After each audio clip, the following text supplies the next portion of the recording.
Well, here we are again. The Minnesota Pubcast. I guess we're here again isn't necessarily true, but... Oh, it's a new here. We're in your speakers again. I guess that part is the same. We are live from Burger Moe's with Molly Burke. I'm Jason McGovern. This is the one and only Minnesota Pubcast on the Alive and Social Network. Well, I think we're just going to get right into it, and I want you to start it out. We're going to get into it. And we are going to get into it, so that's why I want you to set it up, and then we're going to go from there. Ooh. Hey, would you mind turning up my headphones just a little bit, please? Yes. Thank I'll you get so your much. mic up, too. I like to hear my own voice. Well, that would be why you would do this. You shouldn't do this if you don't. That's true. I like the sound. It was election night, y'all. Last night. It's November 5th today, which means... Was that a thing? Did that happen yesterday? I didn't notice. It wasn't all It over wasn't, every social media no, newscast or anything. No, not at all. What did I miss since I didn't... What did you miss? Well, the one and only Mr. Jason McGovern did not vote. No, I did not. It's the news I heard, but... Second election in a row. The second election in a row. Oh, no, wait. Last election, we had the gay marriage and the voter ID law, right? In 20... That was 2012, right? Yep. So that was the last time I voted, and I did vote for those two issues, and that was it. The re-election of Barack Obama. I did not vote for one politician in the last 4 years. So you just left it blank. Yes. So what made you not vote this year? I'm just so over it. I don't think that there's anything to be gained by it anymore. I've lost faith in the system. I honestly don't think that my vote matters anymore. And we can get into this a little deeper, but especially on a national level, I don't think it matters who's in office. I paid attention from age 19 to now 34, so I've been paying attention to this for 15 years. I've watched different parties take office, and I have watched government grow and our imperialism continue. And it's never changed, whether it was a Democrat or a Republican, or if it was Clinton or Bush or Obama. It's always been the same to me. Imperialism. Absolutely. Did an issue kind of move you in the direction of not voting? Did something not happen that you were so pissed? Okay, here's where it started. You just couldn't vote? Here's where it started. I'm really interested, because just to preface this, I'm a total, voting fiend. Yes. I love voting. You're on the opposite end of the spectrum on this issue. I wake up every single day. Oh, I wake up every single day. Wait for election day. I'm just kidding. I wake up on election day super early. You must have quite the life. I do. I have that countdown on my computer. Next election. No, but I really do. I enjoy voting. I like being, informed, and then I like making an informed decision at the polls. So I'm wondering why you differ. Okay. Well, I used to be huge into politics, as our boss, Sean Bernard, definitely knows. I was a little political, wasn't I? And I was a crazy righty. And I remember the Obama election. ABC Radio actually called Hubbard and asked them to have somebody go down and work with, and I can't remember the guy's name right now. You've heard him on every ABC newscast on the radio for the last 20 years. He's their political guy. No, I'm sorry, ABC National News. So he came to town to cover Obama at the XL, and like I said, they needed somebody. So I was a producer at KSDP. They picked me, and I went along. So I went to the X when Obama gave his speech when he got the nomination. That was a huge speech. I was there too. We were there together. I'm sorry? No, it wasn't that big. Not quite that big. We're talking ABC Radio, not ABC TV. He's not a TV guy. But anyway, so I went to the XL, and I went there, believe this or not, with a semi-open mind, in meaning that, all right, there is all this hype around this guy. There's got to be, it's more than just his race. There's got to be something to him. I want to go and see if maybe I'll get wrapped up in this whole swarm of Obama is the greatest thing ever. And I went and I listened to his speech, and 3 minutes into it, I went, I've heard this before. I've heard this from every politician ever. He's talking about healthcare. He's talking about lowering college costs. He's talking about, saving us on student loans. He's talking about growing government. He's talking about more of this, more of that. And it was the exact same thing I've heard my entire life listening to politics. This was 2008. This is in 08. In 08, okay. So this is when he's relatively unknown, especially to me. So again, like I said, I was going there actually kind of hoping that I would be like, oh, that's it. I get it now. And I got the same line. And that's when so to answer your question, that was when I became so disillusioned. I went, okay, even when everyone is acting like this is a whole new world, this is a whole new politician, this is a game changer, I went there and I went, there's nothing different about this guy other than he's black. So that was literally the only thing that Sure. separated him from any other Democrat. Great. So you're fed up with federal government, you're fed up with the system, you're fed up with bureaucracy. But my whole concern with this is, now this is my view, that apathy, and that's what you are. You're apathetic, Jason. I have become apathetic, yes. Apathy is a disease. Okay. It's a total disease. And if people like you continue to be apathetic, that'll ruin what our country is built on. And I hate that. But when I was super involved and on 50,000 watts spewing my opinion and voting in every election and I was really into it, I couldn't change anything. And people like to say, oh, your vote matters. No, it doesn't anymore. It really doesn't. Because your choices are Republican or Democrat. Now, yes, independents are making a move, and yes, there is this new apathy, actually, when it comes to Republicans and Democrats. People are just so sick of it, they don't even really dislike or like them anymore. It's just, I just don't even care anymore. But until we actually get to where an independent has a chance of winning, or to where the system allows them to have a chance, like, for instance, when Ron Paul tried to go to the last nomination, or, I believe it was in Florida, the Republican convention last time, he was completely given the runaround. And he was he literally was kept on a bus, so he couldn't get to the convention, so he couldn't give his speech, so he couldn't be voted on. I mean, they literally did things to keep him from having a chance. Right. Sure. But that's also, you're talking the presidential election where we don't have the popular vote. Yes. Well, yesterday. Which I don't think we should either. Yesterday we had the popular vote. Yes. So independents won yesterday. Independents were elected to the federal government as senators, right? Yes. Yes. Yes. So I'm confused, especially in a place like the midterms where you are voting a lot on local politics. You always get the chance to vote on local politics. You get the chance to do a popular vote, which is, I think, it's much more effective than, how you do it when you're voting for president. At least gives you the feeling of your vote Sure. counts more. Yeah. But yesterday, what did we vote on yesterday? We voted on referendums for small businesses in Minneapolis here. We voted if we wanted to get rid of the 70-30, which we'll actually talk about tomorrow. But things like that are directly affecting us as citizens and are directly affecting our businesses. So I'm wondering why you still have this apathy. I mean, we're not, we weren't electing Obama yesterday. Here's the thing. And I understand. It's a lot of bureaucratic bullshit, and there is a lot of, issues with money, and the system's totally screwed up, as people like to say. But from a local level, what's there to argue about? Here's the thing, is the reason we don't get any change in this country is because we are too comfortable and we have it really good. We actually, as much as I like to complain and talk about how broken the system is and everything, the reason I didn't vote yesterday is because really there's nothing in my community that I can't do that I want to do. Okay. There's literally, you could go Sunday liquor sales. That's about it. And honestly, I don't think that's an important issue. So you just totally flip-flopped. What do you mean? Well, before you were saying how the system was so screwed up, and now you're saying how everything is pretty much all right, so I vote. And that's why, at a local level, I think there's an argument. Obviously, there are things that I could vote and make a difference. But that's my point, is that I don't have anything that I need to change on that level, and at a national level, I don't think I can change anything. So that's where I become apathetic. What point is there to voting anymore? And until we do get to a point where, and hopefully the politicians are smart enough to never let it get to this point, but it's when we get to the breaking point. And I've always said, people are like, well, what do you want then? What do you want? I want to blow the thing up. I want to start over. I want a new constitution. I mean, honestly, I think that's the next way to do it. Other than that, we're going to just keep going down this road. I think a new constitution probably isn't the answer, but maybe some election reform might be the answer. Well, no, I'd like to get the money out of politics and all that too, if that's possible. But so I brought this up on Facebook a couple days ago, and my buddy wrote back. And his point was... That was a good discussion, by the way. No, I love when we get into these discussions on Facebook. I hope I'm not too much of a jerk that turns you off from wanting to even come back at me, because I appreciate the back and forth. But my friend Alex pointed out that, he had just gone to Greece, and over there, it's an absolute mess, and nobody is accountable, and nothing is being done, and it's a complete mess as a government.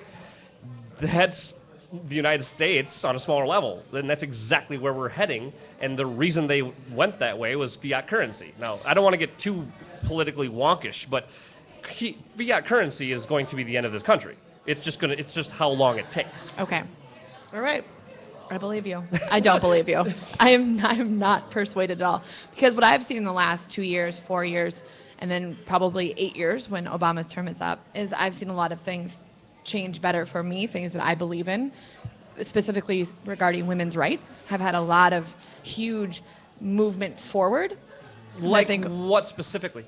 Well, one of Obama's first things that he signed to Congress was the Lilly Ledbetter Act, and that was for fair pay, and he's still pushing for fair pay. I think that's something that I'm going to see. There's just now more discussion generated surrounding make sure women are getting paid the same. There's a lot regarding the legalization of marijuana. Mm-hmm. That's a huge thing. I mean, that has been... But Obama has not been supportive of that. But I'm saying, but voters have been. The reason why that has been legalized is because people cared and people turned out. So I think that's important that people actually have Apparently 2% short in Florida, though. Oh, was that it? 58% voted to legalize pot, and they needed 60. Sure. My worry is I have seen things change. I don't think we're in this horrible, ridiculous cycle of money that you say we are. I think there's definitely part of that, but I think things do get done. Things do get done. And I'm just worried that more and more people become apathetic. We have this amazing right. People in China, people in third world countries, non-democratic countries are getting killed because they're not allowed to vote, and they want to vote. And so I just feel like I need to honor that and honor the people that haven't been able to vote for a long time, to use my civic duty, use my civic right. Real quick, this sounds really condescending, but to me, you're not gonna be able to agree with me until you agree with me, if that makes any sense. No. But and I was told this by a friend years ago, and I said, nah, screw that. There's no way that's how it works. Mm-hmm. And then I saw it, and it was like taking the blue pill or the red pill. Right. It really was like there was just no way to go back. No, there is no way to go back. We are live at Burger Mo's, and I will mention real quick, $2.50 Bud Lights and $1 off your burgers if you check in during our show or Dubé's show on Wednesdays. And we have the Dead Pigeons here every Wednesday at Burger Mo's, and they're going to come in here and do a little acoustic set for us, or a song. So without further ado, are we going to try to just put them on those two? Yeah. Okay.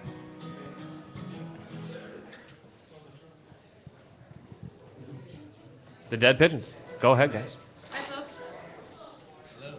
Thanks for having us. We didn't decide what we're going to do. Yeah, let's do that. Right? 1, 2, 1, 2, 3.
That was awesome. Thank you guys very much. That was so good. Little folk music. Well, one of you sit down for a second and chat with me for just a minute before you start your setup out there. Who wants to be the representative? Gotta do it quick because Yep, real quick. We're late to work here. I just want to give you guys a chance to plug yourselves. You guys play here every Wednesday. Where else do you play? What do you want? And social media, all that kind of stuff. We play here every Wednesday, and we play at Fulton Brewing Company over in downtown Minneapolis every Sunday afternoon from 3 to 5. And we got a website, thedeadpigeons.com, and you can like us on Facebook. And there's all kinds of fun pictures and videos and our schedule and all that stuff. Are you guys on Twitter or anything? We are on Twitter. I don't remember. Maybe Dead Pigeons. Search Dead Pigeons, probably.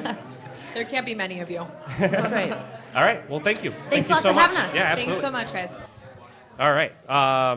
Well, interesting to segue from that, but that was cool. I thought it was a natural wrap up. That actually, yeah. Went from the election to folk music. Absolutely. If there's no more flawless segue than that. Cut us off before we get too deep into arguing. That's actually brilliant. Can we do that every time, Sean? As soon as I start talking politics, we're in 10 minutes. I need a band to come in, do a song. That's going to have to be part of the show. Cut Jason off. Cut him off. Where's the band? All right. Well, should we change gears and get into something we've been talking about ever since we started this show? Yes. Okay. As you stuff your face still, and that is the fun of. And again, we're at Burger Mo's. We eat on the air. We're having a beer on the air. It's kind of a laid back podcast. We kind of fit in with the Dubé podcast, which works out since we're all in the same network. I agree. I'll take a lesson from him when it comes to doing radio. Right. Modern dating in I was going to say America, but I mean for us it's probably. We're just dating in the Twin Cities, I would think. I think so. I don't know, actually. You have a pen pal. I don't know. Do people still have pen pals? Modern dating. Okay, I have to get a female perspective on this. I feel, and I need to know if this is a new phenomenon. I know that social media and Tinder and Match.com and all of those things have changed how dating works, but I don't know if that's just playing into the culture or if the culture has changed to a certain point, but here is my question for you. Okay. Has it always been, wording this is going to be fun. Has it always been okay, or is this a new thing where women, okay, let me start.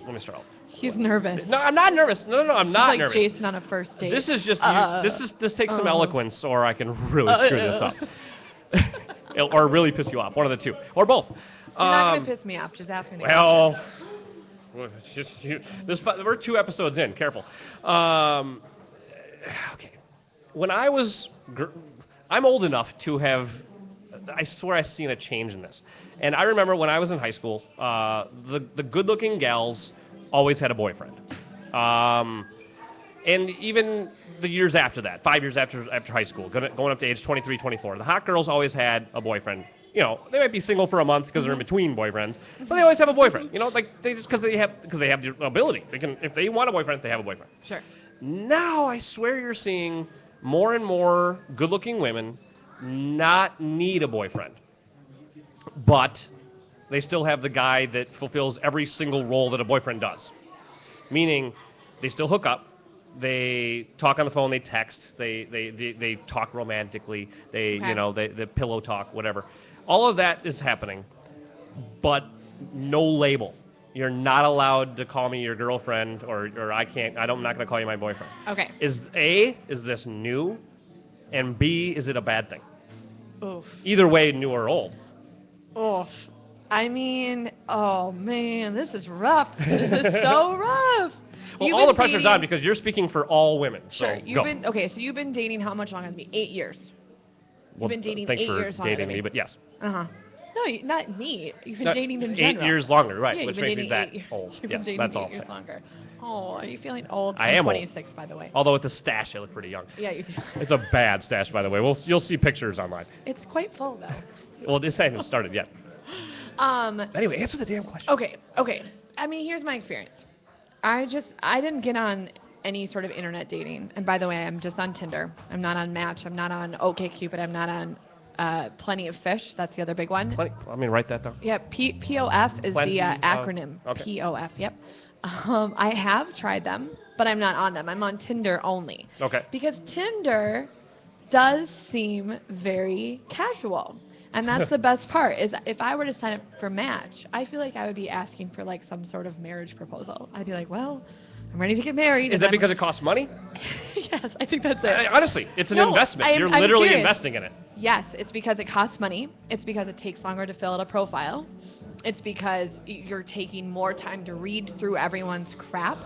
And it's more based on who this person actually is inside versus what they look like, which is pretty much all Tinder is. Why do I feel like you're playing into everything that I'm saying about modern day women, in that they're shallow and But I feel the exact same way about men. I feel like I never get full commitments from a man. But okay. Ever. Hold on. Okay. For me, the whole having a girlfriend, only she's not my girlfriend, so meaning I get all the benefits of having a girlfriend. Right. Only she can't tell me I have to come home, or she can't tell me what to do. Basically, is the whole not label thing. Sure, but you're just sleeping with her. Sure. And yes. you're just texting. Well, no. Hold on, because this is where I'm going. Okay. Actually, the reason that as a guy is like the best situation ever is because you get all the benefits of a girl, but you don't have any of the strings. I always thought that women, when it came to relationships, were in it almost more for the strings. And for men, it was physical, but to get the physical, we had to apply the strings. Sure, I agree. And now that's a foreign concept. No, it seems. I don't think so. Or it's becoming okay to be a foreign concept. No, I think that this is my view. I'm not kidding here. I think that sometimes women would rather just take what they can get. And if a dude nowadays doesn't want to fully commit, but she gets to call him and she gets to text him and they get to hang out and they get to do whatever you do when you're dating, she'll just take it. But I'm saying it's by choice of the women. No, it's the opposite. It's totally by choice of the men. I'm saying actually from people I know, they are choosing to not let the guy be their boyfriend, even though they could. Okay, but you're saying the guy wants to be their boyfriend.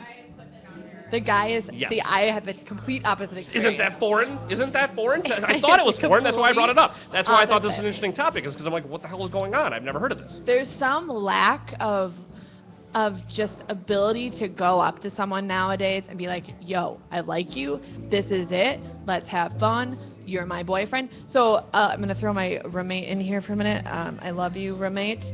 But she has this great boyfriend, right? What about a first and last name? No, hell no. She gives my approval. But she met this great guy. They started dating, uncomplicated. They call each other boyfriend and girlfriend. I'm like, what? It happens like that still? That's so cool. Like, I didn't know it happened like that. I go through life where I'm like dating someone, and like 3 months in, I'm like, wow, okay, so can I call you my boyfriend? Oh, wait, you don't want to, but you just, okay, but you don't, okay. It's like this insane back and forth. I mean, I don't think that used to exist. I think no, that if I don't think it did either. And the difference was the standards of women. No. Guys didn't have a choice. No. They had to give in. So you're saying that we should say either you're in or you're out and make a decision. Because I think I've let my past boyfriend run around for good 2 years and just bloop bloop bloop bloop bloop. I'm doing the. Is that the sound? I'm doing the. If you can't see me right now, but I'm doing like the trail with my hands, like a roundabout trail that never ends. That's kind of how it was. Is that the line of women? Is that what you're implying? That's my line. That's my. I'd rather just have him in my life, and he can kind of do what he wants, and we're together, but we're not really together. But he's not my boyfriend, but he's my boyfriend. But we don't have to label it. Oh, we don't have to label it, because if that freaks you out, if the label freaks you out, man, we'll just do what we're doing. Okay. And I let him fly by. Here's where we get to where I might get yelled at or slapped or something at some point. I got to get slapped at some point during this podcast, or I'm not doing a good enough job. Is the word slut just meaningless now? I think women have become, yes, because I don't think I do know a couple sluts. Well, but I don't think it's looked down upon anymore. No, it's not, because women should be able to make a healthy decision. This is where it's a little different. Women should be able to make a healthy decision about who they sleep with, how often they sleep with them, however many people they want to sleep with. There should be no limit as long as what they're doing is healthy to their own self, and it's improving their self-worth, and it's improving their self-confidence. Do you think casual sex is healthy? I think it can be. For some people, no. Okay. So it does depend on personality and all that. No, not so much. I'm more of like I had fun in college. I just will say that. I find that interesting, though, then. So it's okay for others, but not you. So do you see something wrong with it, then? No, I don't feel comfortable being with someone at an intimate level like that at my age if I'm not with them. So in college, my priority was not to have a relationship, to not find a husband, to not find someone that's more of a life partner. I don't like the word husband. I like partner more. I'm one of those liberal hippies. You are progressive, aren't you? I'm super progressive. My goal in college was to have fun, and I never regret anything I did in college. Now my goal has changed. I am no longer fulfilled by meeting semi-random individuals. My goal now is to meet someone who actually means a lot to me on a physical and emotional level, and so I'm much more careful with the choices I make sexually. See, and I can't. I'm eating tater tots, by the way. and we are live at Burger Mo's, so that is the dead pigeons in the background. If you can hear the music, especially as former righty guy. For me, I want to say that there's something wrong with this, that this is not a good thing for society. I remember the argument versus you'd call a guy a pimp if he was getting a lot of girls, right. But you'd call a chick a whore. Yeah, those tables are not going to clean themselves, by the way. That's an inside joke a little bit with a buddy of mine here at work at Burger Mo's. But okay, and here was that old argument. You tell me if you've heard this. Obviously, you probably have, but tell me if you totally disagree with it. But a guy can't get pregnant, so this is kind of pre-STD, I guess, too. Okay. But so it's not unhealthy for a guy, like you were kind of saying, that a woman should make these decisions based on whether or not it's healthy. Sure. It wasn't, other than STDs, it wasn't unhealthy for a guy to go have sexes with as many partners because he can't get pregnant. So the consequences are different. But for women, you're putting yourself out into it's a risk every single time that you have sex. Unless is there any protection that's 100%? I don't believe there is. Oh, I'm sorry. I'm sorry about that.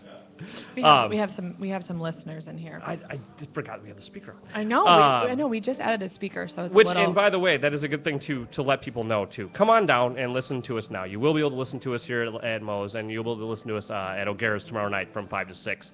But so I'm not sure that what we're talking about is a good thing for us in general. As just a society, what's the end game here? Marriage is kind of falling off, right? Sure. So maybe are we leaning toward a place where our society just turns into people just kind of date forever? I'm not sure. I think it comes down to people I think we're guilty on both sides here. I think people just need to be more communicative on both ends. I think we've come into this era of playing a game, right? It's kind of swiping on Tinder, what's the next best thing? And I think we just kind of need to get back to basics in the sense that people don't really communicate like they used to. And I think that's kind of hurt in the long run. And that's the social media thing, right? Right, exactly. Are people still going to eventually probably end up getting married maybe a little later, albeit later now? Absolutely. I just think that the younger dating scene has totally changed. So, and I think it's because of internet. I think it's because of Tinder. I think it's because of all that. And tell me if you've noticed this then too. I swear, even when I was in my early 20s, I'm 34 now, so 10, 12 years ago, mm-hmm. When you'd go to a bar, if you're with a couple of buddies and you approach a group of girls, mm-hmm. Maybe sitting at a booth or something, or sitting at a table, or sitting down the bar, whatever, mm-hmm. offer them a drink, whatever it might have been, there was a expectation of that there was a cordialness in that even if you're not interested, the women would be like, oh, hey, thank you so much, but no thanks, guys. I swear now that's become, how dare you even talk to me? I'm here with my friends, and this little circle is closed. Sure. The walking up to strangers at a bar thing is kind of disappeared. Now, once you get to about 1 a.m. and you have a couple of fireballs and wherever that leads to, then everybody's inhibitions come down. But I'm talking about 10, 11 o'clock on a Friday, Saturday night at your average bar. Right. It's just almost become not acceptable to just walk up, especially for a guy to walk up to a female. I think that everybody's out in their own group now, and I think that's part of. How do you think social media plays into that aspect, or does it, or is it just society has changed? That could be a Minnesota thing too. Oh, you mean like the passive aggressiveness kind of? Yeah, a little bit. I mean, people are just kind of more shy here. I go to different states and it's a little more like, hi, can I get you something? Can I buy you a drink? Here, not much of that. People have much more sandbox friends. I love Minnesota, but people are much more shy here, and I think that passive aggressiveness definitely comes out online. I love it when people come up and start talking to me still. That's like my favorite, and I think most women do. I think women go like hang out at coffee shops alone to be like talked to, you know? Oh, see, no, and I would never walk up to a girl at a coffee shop because I would think I am annoying her. Like I honestly, and that's the difference because okay, you go out to a bar with some girlfriends on a Friday, Saturday night. If you're single, the point should be, well, I hope I talk to a couple of guys. Like not necessarily hook up or any of that, but that you should at least you would have a chance of a prospect of maybe meeting a couple of guys. And now the bar, that's become taboo almost. So we guys who have been shut off or shut down at the bar are now going, well, I'm certainly not going to hit on the chick who's trying to have a cup of coffee and do some work on her laptop. Sure. I feel like that's even more intimidating now. And it's literally, the only place I feel comfortable hollering at a girl to show how hip and Jason. modern I am. That modern. Is Tinder. Like on Tinder, you can just, hey girl, what's up? Like you just throw it out there. Right. It's the equivalent of waving at a girl down the bar or sending her a shot or offering her a drink. Right. And it's expected there. But it's like the last place that it's completely expected and nobody's going to be mad at you for doing it. Right. And that makes me sad. Isn't it? It makes me so sad. I don't know how to change it. All I can say is that I think people just kind of got to lose the fear of face-to-face interaction, and we have to kind of get offline a little bit. See, and I think that this is just the beginning. I think this is gonna turn to virtual relationships. Oh, I mean, that's where this goes. It turns into virtual. Well, it's her. worse than that. It's worse. Exactly. Because I was gonna say virtual relationships with someone else in the world, like an actual human being. But no, it's gonna become a computer program that will be the exact thing you want it to be because there's no threat there. Yeah. And that's actually what this all comes down to is we're all afraid of being rejected. And you take that threat away when it's online or when it becomes completely digital. Right. Which is I very don't know. frightening. I think human nature will always come back to a physical need, an emotional need from a physical person. So do I think we're going to get that far? No. But we're on our way. I just don't think it's in our nature to want that. For some people, sure. For Joaquin Phoenix, definitely. But did you like that movie, by the way? I like the cinematography. See, I thought the story. Okay, and we're gonna another segue. I want to transfer this into what we've been watching and what to watch. But her, I thought, was amazingly done, and I actually, for those who haven't seen it, I mean, I won't give it away, but it's a guy basically dating a computer program. And it's Joaquin Phoenix, and it's the voice of this computer program is Scarlett Johansson. Mm-hmm. I think if it's not Scarlett Johansson, for some reason that movie's completely different. She has a voice really similar to mine. It's really beautiful. The sultry voice was it, but I'm saying you could have taken any sultry voice, and if I didn't know it belonged to her, I guess I thought of him dating a beautiful woman. Because sure. I've seen her, and I don't know if that played into making it easier to watch as a guy, because it's actually one of the most depressing movies as a single guy to ever watch. It is a little sad. It will, keep the sharp objects away.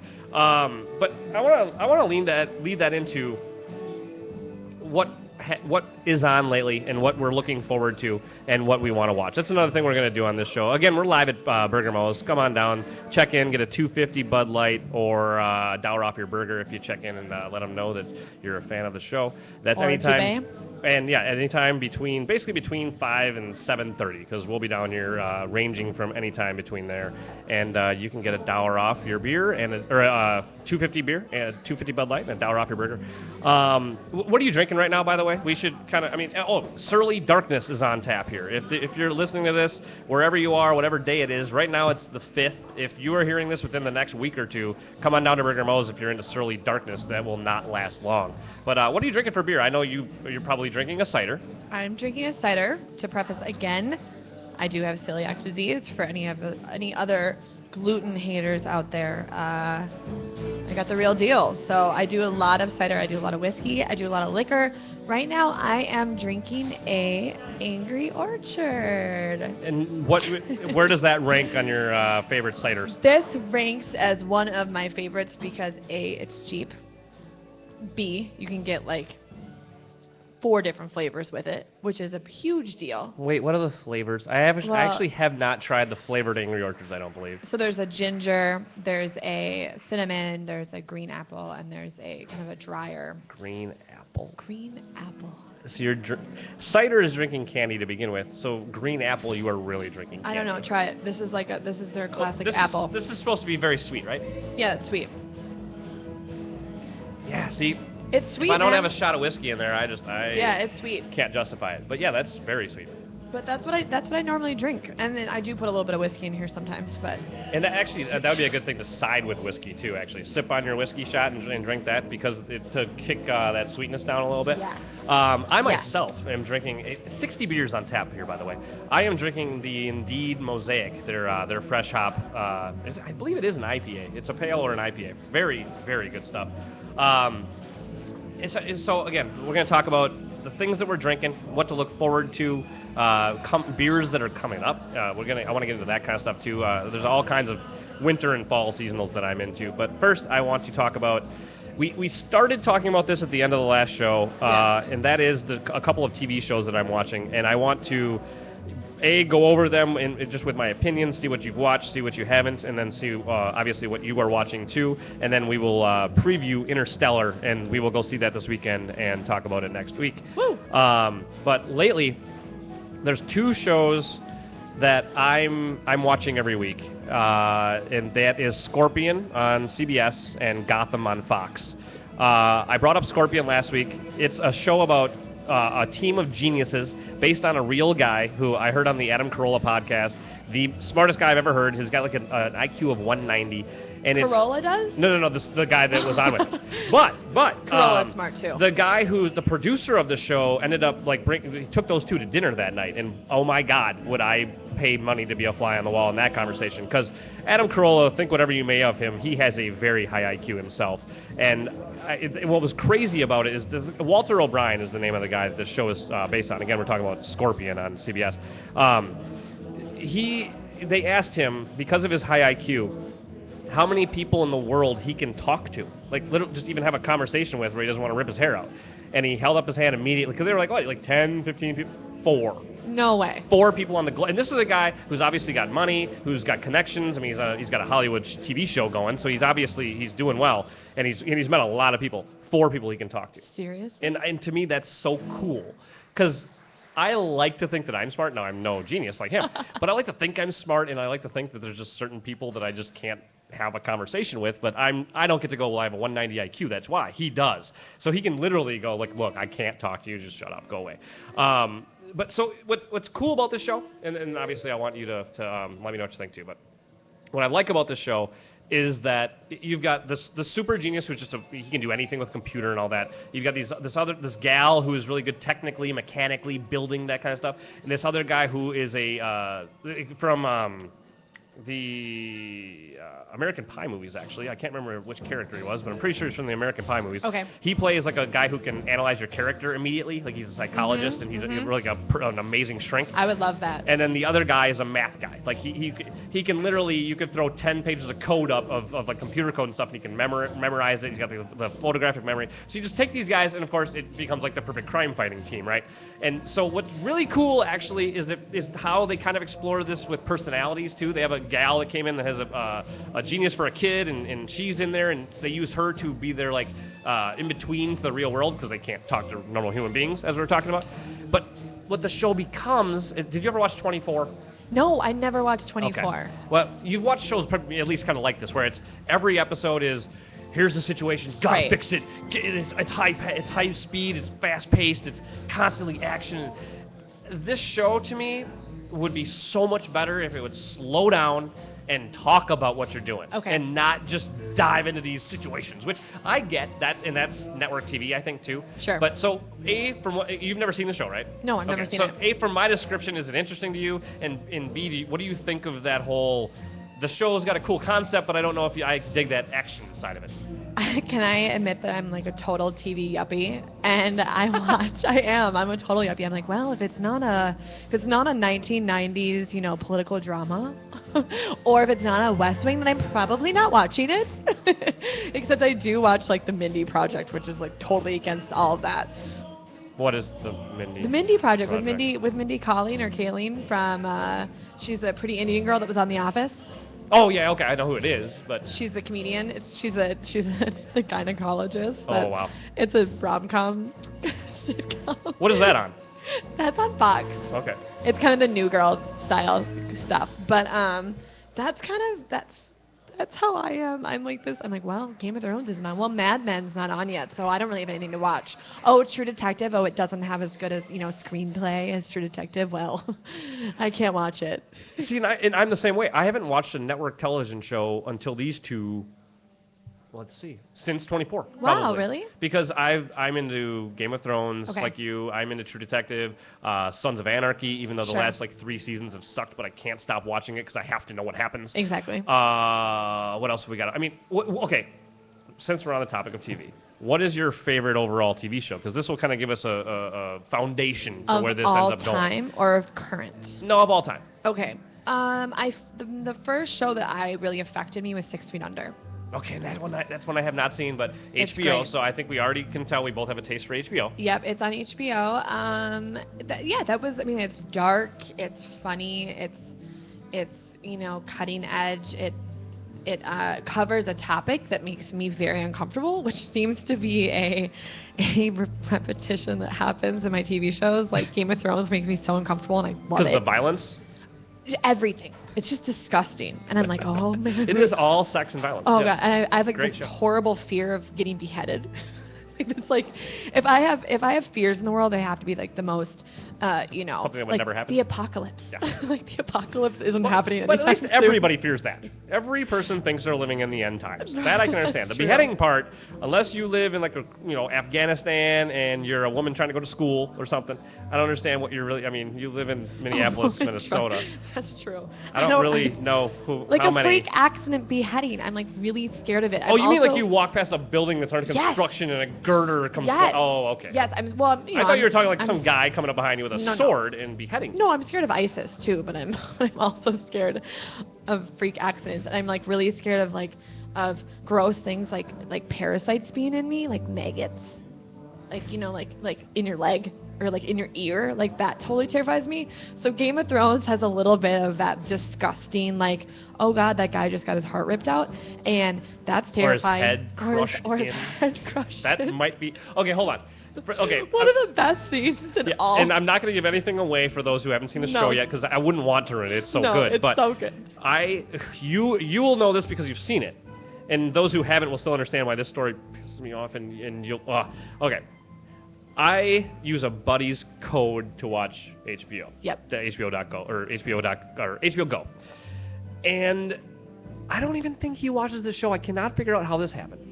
But I'm all excited watching the new episode. It's like it's on Sunday night, so it's probably Monday where I'm watching the episode, and it starts with the fight scene, Yes. But the show doesn't.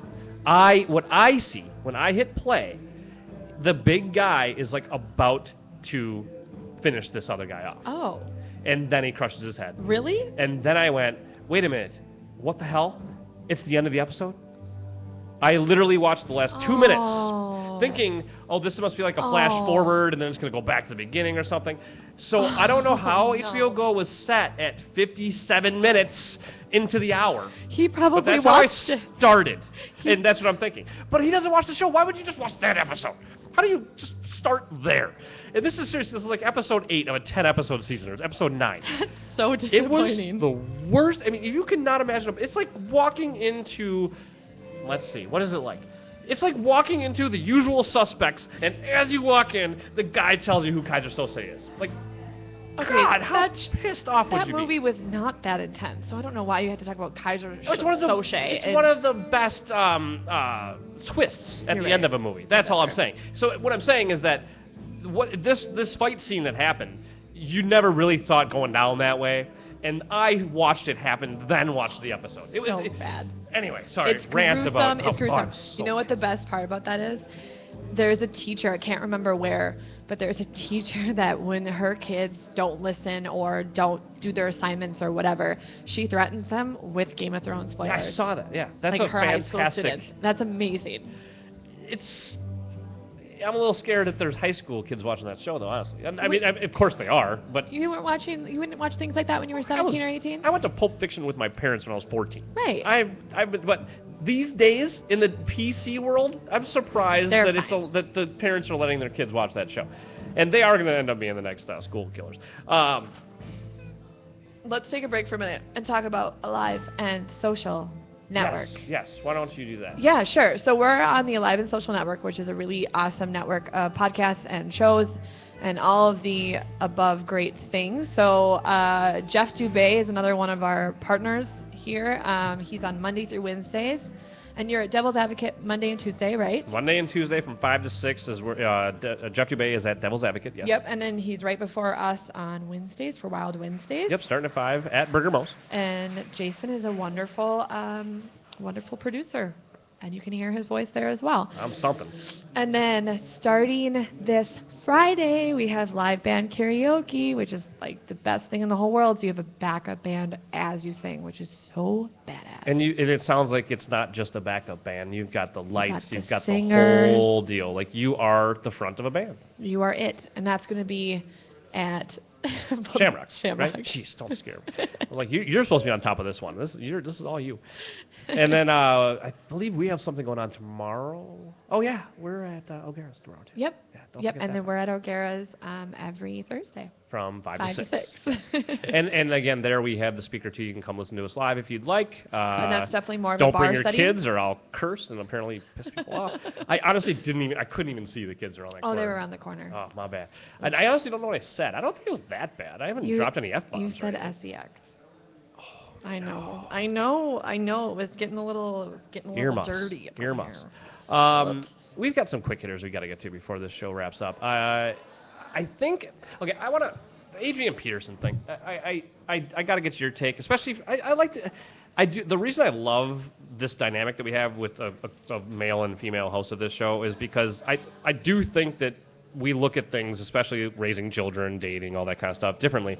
And I want to know. Last night on Dubay's show, the consensus was basically, yes, he should be able to play next Sunday. We have a bye this week, but if he put in a plea deal, it's for a misdemeanor. He's getting community service and a fine. That's it.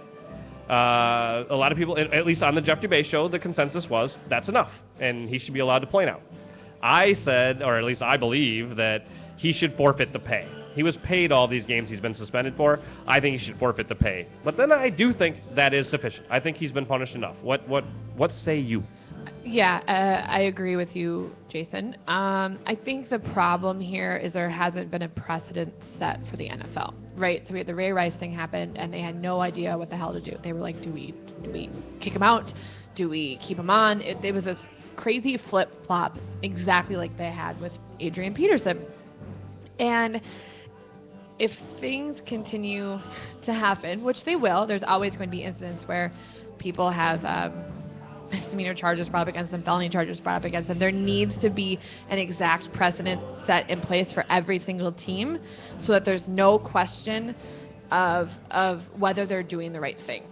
And I think there needs to be more of a blanket, sounds like you're saying zero tolerance kind of policy, though, or where it's always the same for every crime, or. Yeah, no, I think that if there's things like in the case of domestic abuse, child abuse, things where you're hurting another individual, drugs are a totally different issue, which is kind of ironic that if you get caught with drugs in the NFL, you're like, what's your suspension? Who knows? But it's more of a... They suspend you for 4 games for weed. They do. They will suspend you for that, yes. And that's what's crazy to me. Which is basically a painkiller, by the way, and these guys are going through car accidents every Sunday, but... Right. So, with these drug issues, they have a 4-game suspension. It's automatic, whatever. There isn't that type of thing with these much more serious issues like domestic abuse, like child abuse, anything else that has to do with violence against animals, too. We've seen that. So...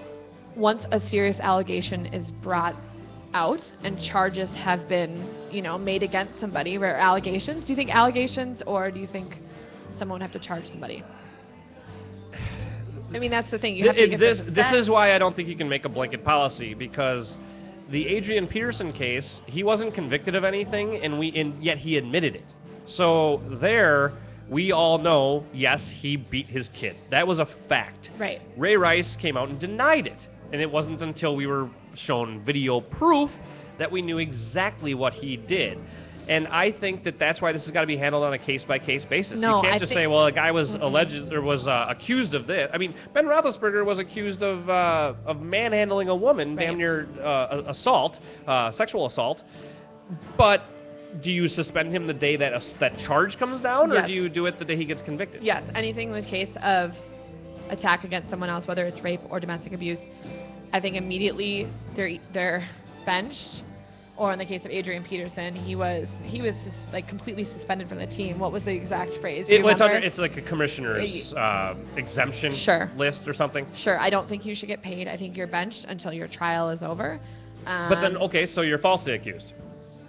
Then what? Because you can't give those games back. Then you get paid for the when you sat. It doesn't matter. But to a guy like Adrian Peterson, he'd almost rather forfeit the money and keep the games. Sure. That's. And here's where you're not only talking about somebody's livelihood, but you're talking about their profession, their career, their future. We're talking about a possible Hall of Famer here, or who at least would have been if he hadn't screwed it up with this child abuse. Okay. What Adrian Peterson did was egregious, but again, if he had denied it, I don't think you get to suspend him until or you see the pictures. The Ray Rice thing, actually, though, we all knew he knocked his then-girlfriend out. Right. And dragged her out of an elevator. Now, we didn't see it, but it was a fact that had happened. We watched him drag her. The video of the dragging out of the elevator was already there. Right. I think that's my point. Yeah, I think you have to do it case by case, because the Ray Rice thing was an easy thing. He should be out of the league immediately. The Adrian Peterson thing is a disciplining a child thing. It's subjective. There's other circumstances. Everything is going to be subjective, though. You're always going to have with Ray Rice, you had tons of women coming out and saying, well, he didn't do it. He only did it once. He said he was sorry. She stayed with him. No matter what, it's always going to be a subjective issue, especially when you're dealing with these very high-profile athletes who are very, very, very good at what they do, who are on a team where people are so passionate about what they do that they would rather see them play than, than not play and have charges brought against them. I'm a little bit proud of Vikings fans, actually, and on that one, because as I know there were, and I saw them on social media, there were definitely people out there going, who cares, let him play, I want my AP. But I think the vast majority of Vikings fans were disgusted with what he did and were completely okay with seeing him off the field. And I think that was one of those very few proud Vikings moments. I hope so. I think that in the case like the NFL, where we probably do have an above average case of abuse, rape allegations, no matter what it is, there's always going to be a bit more crime going on in the NFL. I don't know why it is with the NFL, but it just is. Hold on. That's a very interesting point.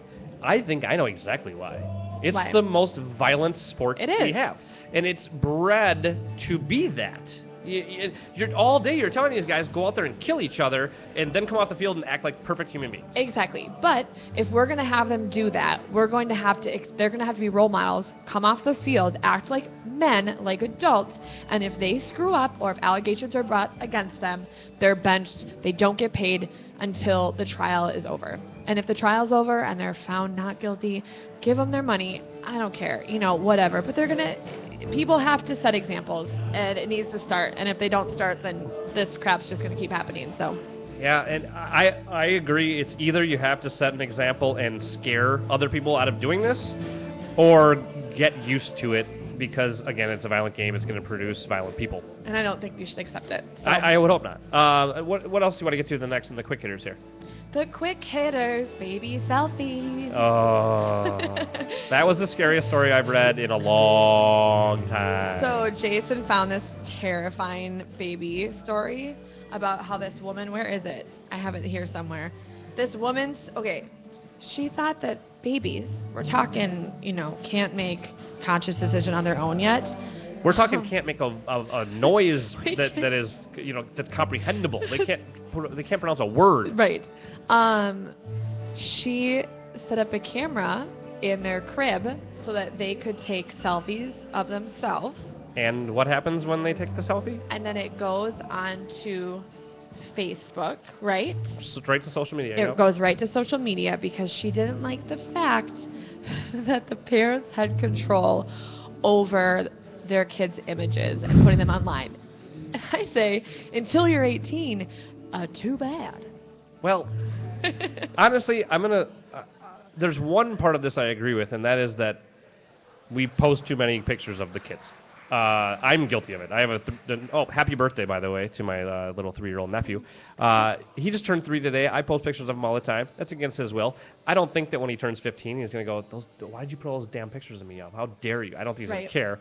But and thankfully now you got the gist of the story, that this woman created this so that babies could, basically take control over their own lives, which is what an idiotic thing to think of. But did you read the whole article? Well, let's see. The mobile with soft toys shaped as the Facebook logo and a Twitter bird hangs above the crib. When the baby reaches out, the device takes a quick snapshot or video, depending on whether the baby squeezes longer, I'm assuming.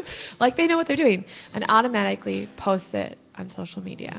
Now, thankfully, the end of that, the woman actually says that she created this as a way to make this an issue. So thankfully, thank God, that was why she did this. She even says that she didn't make this to sell. Like, this wasn't a product that she wanted to put out there. She made this as a joke, as a thing to kind of, draw attention to this. But now, since there actually is a demand for it, she's going to make it so that this thing will take pictures, and then you can upload it to the social media. So the baby isn't itself posting on social media, but people are still going to do this. And if we, in an age where we have enough selfies, I don't understand why you got to have the 6-month-old taking a selfie. I'd rather the world is ending. I'd rather just the parents, post pictures. Post away, guys. Whatever. I like seeing your cute photos. And you know what? If I don't like seeing your cute photos, I'll delete you. Well, and none of them are as cute as my nephew, so just stop. Just don't bother. We're going to have some competitions here. All right, well, we are back tomorrow night at O'Gara's. We have plenty to talk about tomorrow night, too. We are going to get to the New York cat call video, if you guys have not seen that, where the woman walks around New York for, was it 10 hours? Yeah, 10 hours. And she gets hit on by every single guy, because men are disgusting. And we will get into much, much more tomorrow. Thanks for listening, and don't forget, the Alive and Social Network, aliveendsocial.com, mmpubcast.com, jeffdubay.com. More and more coming. Go to O'Gara's tomorrow night. Go to Shamrocks tonight. Go to Shamrocks Friday night. Anything else that I missed? I think you're good. I think I plugged everything. Surly Darkness on tap and most. Come on down.